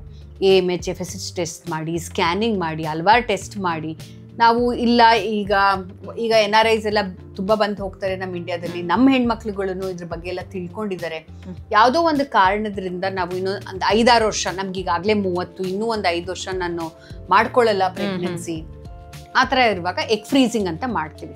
ಇದರಲ್ಲಿ ನಾವು ಮೆಡಿಸಿನ್ಸ್ ತೊಗೊಂಡು ಎಗ್ಸ್ನೆಲ್ಲ ನಾವು ಮೊಟ್ಟೆನೆಲ್ಲ ಹೊರಗಡೆ ತಕ್ಕೊಂಡು ನಾವು ಫ್ರೀಸ್ ಮಾಡಿ ಇಟ್ಕೋತೀವಿ. ಈಗ ಅವ್ರದ್ದು ಆಗಲೇ ಮದುವೆ ಆಗಿದ್ರೆ ಸ್ಪರ್ಮ್ಸ್ ಜೊತೆ ಫರ್ಟಿಲೈಸ್ ಮಾಡಿಕೊಂಡು ಎಂಬ್ರಿಯೋಸ್ ಭ್ರೂಣನ ನಾವು ಎತ್ತಿಡ್ತೀವಿ. ಇಲ್ಲ ಪಾರ್ಟ್ನರ್ಸ್ ಇಲ್ಲ, ಮದುವೆ ಆಗಿಲ್ಲ ಅನ್ನೋದಾದ್ರೆ ಎಗ್ ಫ್ರೀಸಿಂಗ್ ಖಂಡಿತ ಒಳ್ಳೇದು. ಯಾರ್ಯಾರು ನಿಮ್ಮ ಮಗುನ ಅಥವಾ ಮದುವೆನ ನೀವು ಮುಂದೂಡ್ತಾ ಇದ್ದೀವಿ ನೂರಾರು ಕಾರಣಗಳಿಂದ ಅನ್ನೋದಾದರೆ ಎಗ್ ಫ್ರೀಸಿಂಗ್ನ ಕನ್ಸಿಡರ್ ಮಾಡಬೇಕು ಅಂತ ನಾನು ಖಂಡಿತ ನಾನೊಂದು ಕೋರಿಕೆ ಅಂತಲೇ ಹೇಳ್ತೀನಿ. ಇದಾಗಲೇ ತುಂಬಾ ಡೆವಲಪ್ ಟೆಕ್ನಾಲಜಿ, ಹಾಗಾಗಿ ಒಳ್ಳೇದು. ಯಾಕೆಂದರೆ ಈಗ ನೀವು 30 ನೀವು ಎಗ್ ಫ್ರೀಸ್ ಮಾಡಿ 35ಕ್ಕೆ ಬಂದು ಪಾರ್ಟ್ನರ್ ಇದ್ರೆ ಎಂಬ್ರಿಯೋ ಆಗುತ್ತೆ, ಇಲ್ಲಾಂದ್ರೆ ಎಗ್ ಫ್ರೀಸಿಂಗ್ ಆಗುತ್ತೆ. ನೀವು 35 ವರ್ಷದಲ್ಲಿ ಈ ಎಗ್ ನಾವ್ ಏನ್ ಫ್ರೀಸ್ ಮಾಡಿರ್ತೀವಿ ಅದು ಇನ್ನ 30 ವರ್ಷ. ಸೊ ಹಂಗಾಗಿ ಕ್ವಾಲಿಟಿ ಚೆನ್ನಾಗಿ 35ಲ್ಲಿ ನೀವು ಅಕಸ್ಮಾತ್ ಎಲ್ಲ ಅವಾಗ ನಿಮ್ ಒಳ್ಳೆ ಪಾರ್ಟ್ನರ್ ಸಿಕ್ಕಿದ್ರು, ಮದ್ವೆ ಆಗ್ತೀವಿ ನಾವು ಪ್ರೆಗ್ನೆನ್ಸಿ ಪ್ಲಾನ್ ಮಾಡ್ತೀವಿ, ಖಂಡಿತ ನ್ಯಾಚುರಲ್ ಆಗಿ ಟ್ರೈ ಮಾಡಿ. 6 ತಿಂಗಳು ಆಗಿಲ್ವಾ ಇವ್ಯಾಲ್ಯೂಯೇಷನ್ ಮಾಡ್ಕೊಂಡು ಹಾರ್ಮೋನ್ಸ್ ತುಂಬಾ ಕಮ್ಮಿ ಆಗ್ತಾ ಇದೆ, ಅವಾಗ ಏನಾದ್ರು ಬೇಕು ಅಂದ್ರೆ ಎತ್ತಿಟ್ಟಿರೋ ಎಗ್ಸ್ ನ ಉಪಯೋಗಿಸ್ಕೋಬಹುದು. ಓಕೆ, ಕೊನೆಯದಾಗಿ ಏನ್ ಹೇಳಕ್ ಇಷ್ಟಪಡ್ತೀರಾ ಡಾಕ್ಟರ್? ನಾನು ಆಗಲೇ ಹೇಳಿದ್ನಲ್ಲ, ಎಲ್ಲ ಸ್ಟ್ರೆಸ್ ಲೆವೆಲ್ಸ್ ಕಮ್ಮಿ ಮಾಡ್ಕೊಳ್ಳಿ, ಒಳ್ಳೆ ಲೈಫ್ ಸ್ಟೈಲ್ ಲೀಡ್ ಮಾಡಿ, ಆಮೇಲೆ ಕಣ್ ತುಂಬ ನಿದ್ದೆ ಹೊಟ್ಟೆ ತುಂಬ ಊಟ ಅಂತ ಹೇಳ್ದಂಗೆನೇ ತುಂಬ ಮುಖ್ಯ. ನಾವು ಆಧುನಿಕತೆಯಿಂದ ತುಂಬ ಬದಲಾವಣೆಗಳಾಗ್ತಾ ಇದೆ, ಯಾವುದೇ ಥರದ ತೊಂದರೆ ಬಂದ್ರೂ ಖಂಡಿತ ನಿಮ್ಮ ಡಾಕ್ಟ್ರುಗಳನ್ನ ಕಾಣಿ. ಆಮೇಲೆ ಎಲ್ಲ ಅಡ್ವಾನ್ಸ್ ಟೆಕ್ನಾಲಜಿ ಇರೋದ್ರಿಂದ ಎಲ್ಲ ಥರ ಟ್ರೀಟ್ಮೆಂಟು ಅವೈಲೇಬಲ್ ಇದೆ. ಹಾಗಾಗಿ ನಿಮ್ಮ ಡಾಕ್ಟ್ರ್ ನೋಡಿಕೊಂಡು ಏನು ತೊಂದರೆ ಇದೆ ಅದಕ್ಕೆ ಗುಣ ಮಾಡಿಕೊಂಡು ಮನೆಗೆಲ್ಲರೂ take home a bundle of joy ಅಂತ ಹೇಳ್ತೀವಿ. ನಮ್ಮ ಇವತ್ತಿನ ಕಾರ್ಯಕ್ರಮದಲ್ಲಿ ಇನ್ಫರ್ಟಿಲಿಟಿ ಅಂದರೆ ಏನು, ಇನ್ಫರ್ಟಿಲಿಟಿ ಬರೋದಕ್ಕೆ ಕಾರಣ ಏನು, ಆ್ಯಂಡ್ ಅದರ ಟ್ರೀಟ್ಮೆಂಟ್ ಯಾವ ರೀತಿಯಾಗಿ ಇರುತ್ತೆ ಅನ್ನೋದ್ರ ಬಗ್ಗೆ ಹೆಚ್ಚಿನ ಮಾಹಿತಿನ ತಿಳಿಸ್ಕೊಟ್ಟಿದ್ದೀರಾ. Thank you so much doctor. So much. ಆರೋಗ್ಯಕ್ಕೆ ಸಂಬಂಧಿಸಿದಂಥ ಹೆಚ್ಚಿನ ವಿಡಿಯೋಗಳನ್ನು ನಮ್ಮ ವಿಜಯ ಕರ್ನಾಟಕ ಪೇಜ್ನಲ್ಲಿ ನೀವು ನೋಡಬಹುದು.